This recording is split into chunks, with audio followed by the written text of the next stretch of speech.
Assalamualaikum semuanya. Semoga kalian semua dalam keadaan sehat dan dilancarkan rezekinya.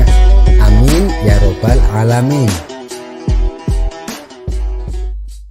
Dahulu kala di sebuah negeri Turkistan hiduplah seorang raja yang terkenal bengis.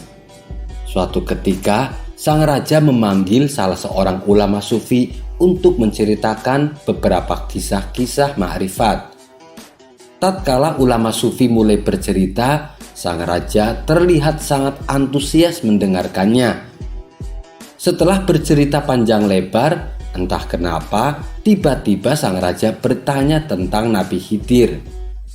"Apakah aku bisa bertemu Nabi Khidir?" tanya sang raja.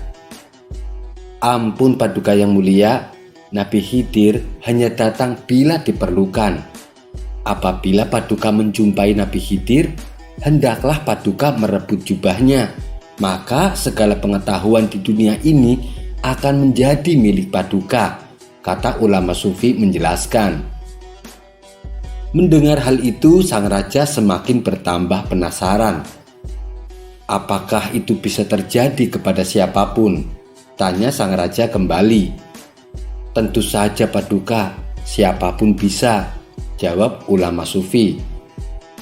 Apa yang dikatakan ulama sufi tersebut ternyata membuat hati raja gundah gulana. Ia terus berpikir bagaimana supaya bisa bertemu dengan Nabi Khidir. Hingga akhirnya sang raja membuat sebuah sayembara. Barang siapa yang bisa menghadirkan Nabi Khidir di hadapannya, maka akan diberi hadiah kekayaan emas yang berlimpah. Sayembara itu pun langsung menyebar sampai ke pelosok negeri. Sementara itu, di desa terpencil hiduplah seorang lelaki miskin yang bernama Bakhtiar. Bakhtiar ini juga mendengarkan sayembara yang diadakan oleh sang raja. Lalu terbesitlah di benak Bakhtiar akan sebuah rencana. Ia pun kemudian berkata kepada istrinya, "Wahai istriku, aku punya sebuah rencana. Kita akan segera menjadi kaya raya. Namun aku harus dihukum mati. Tapi itu tak mengapa, karena hadiah itu bisa menghidupimu selamanya." Setelah berpikir masak-masak, Bakhtiar pun menghadap Baginda Raja. Ia dengan lantang mengatakan bisa menghadirkan Nabi Khidir dalam waktu 40 hari. Namun ada syaratnya, yaitu raja harus memberinya 1000 keping emas. Syarat itu pun diterima oleh Baginda Raja. "Aku kabulkan persyaratanmu. Bahkan bila kau berhasil melakukan tugasmu, kamu akan mendapatkan hadiah 10 kali lipat. Tapi bila kamu gagal, kamu akan saya hukum mati," ucap sang raja menegaskan. Bakhtiar pun menerima syarat tersebut. Ia pulang dengan membawa 1000 keping emas dan diberikannya kepada sang istri. Hari pun berganti, sampailah waktu yang ditentukan oleh sang raja. Maka di hari ke-40, Bakhtiar menghadap Baginda Raja. "Mana Nabi Khidirnya?" tanya sang raja. Ternyata jawaban Bakhtiar di luar dugaan. Ia justru malah menasehati rajanya. "Paduka yang mulia, kerakusanmu telah menyebabkan kau mengira bahwa uang akan dapat mendatangkan Nabi Khidir. Tetapi Nabi Khidir tidak akan muncul oleh panggilan yang berdasarkan kerakusan," kata Bakhtiar menjelaskan. Mendengar hal tersebut, sang raja pun menjadi murka. "Celaka kamu, kamu telah mengorbankan nyawamu. Kamu berani melawan keinginan seorang raja," bentak sang raja emosi. Namun Bakhtiar tidak gentar sama sekali. Ia bahkan kembali menasehati sang raja. Memang betul, siapapun bisa bertemu Nabi Khidir. Akan tetapi pertemuan itu bisa terjadi manakala niat dan maksudnya adalah benar dan dengan izin Allah, tutur Bakhtiar. "Cukup, alasanmu tidak akan memperpanjang usiamu. Kita lihat saja hukuman mati dengan cara apa yang pantas untukmu," ujar sang raja. Kemudian Baginda Raja berkonsultasi dengan beberapa menterinya untuk dimintai pendapat. Menteri pertama menyarankan supaya Bahtiar dipanggang hidup-hidup. Itu sebagai peringatan bagi siapa saja yang berani mempermainkan rajanya. Lalu menteri kedua menyarankan supaya Bahtiar dihukum mati dengan cara dicincang-cincang tubuhnya. Sedangkan menteri ketiga, dia menyarankan supaya Bahtiar dibebaskan saja dan dipenuhi kebutuhannya. Dengan begitu, Bahtiar tidak akan melakukan penipuan lagi. Setelah mendengar semua saran dari para menterinya, sang raja terdiam sejenak. Suasana pun mendadak berubah menjadi menegangkan.